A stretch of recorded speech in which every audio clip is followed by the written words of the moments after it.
চলুন আজকে কসুরমুখীর সাথে সামুদ্রিক পুঁটি মাছের দুর্দান্ত একটা রেসিপি আপনাদের সাথে শেয়ার করি। এই সামুদ্রিক পুঁটি মাছের টেস্ট আর ঘ্রাণটা কিন্তু কিছুটা ইলিশ মাছের মতোই লাগে। চলুন তাহলে দেখে নেওয়া যাক পুরো রেসিপিটি। সবার প্রথমে কড়াইতে তেল গরম করে এখানে দিয়ে দিব তেজপাতা, এরপর দিয়ে দিব পেঁয়াজ কুচি। পেঁয়াজ কুচিটাকে হালকা ব্রাউন কালার করে ভেজে নিয়ে দিয়ে দিব আদা রসুন কাঁচামরিচের পেস্ট। এগুলোকে একটু ভেজে নিয়ে দিয়ে দেবো সামান্য পরিমাণে পানি, এরপর স্বাদ মতো লবণ, হলুদ গুঁড়ো, শুকনো লঙ্কার গুঁড়ো, গরম মশলার গুঁড়ো দিয়ে মশলাটাকে ভালোভাবে কষিয়ে নেব।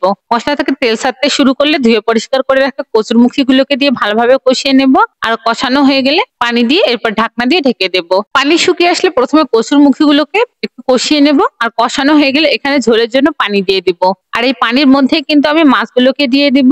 এই মাছগুলো নরম হওয়ার কারণে কিন্তু আমি খুন্তি দিয়ে বেশি একটা নাড়াচাড়া করব না। 10 থেকে 15 মিনিট পর ঢাকনা তুলে হালকা একটু নেড়ে দিয়ে উপর থেকে গরম মশলার গুঁড়ো ছড়িয়ে এরপর নামিয়ে নেব। আপনারাও কিন্তু বাসায় এভাবে কচুরমুখী দিয়ে এই সামুদ্রিক পুঁটি মাছের রেসিপিটা ট্রাই করতে পারেন।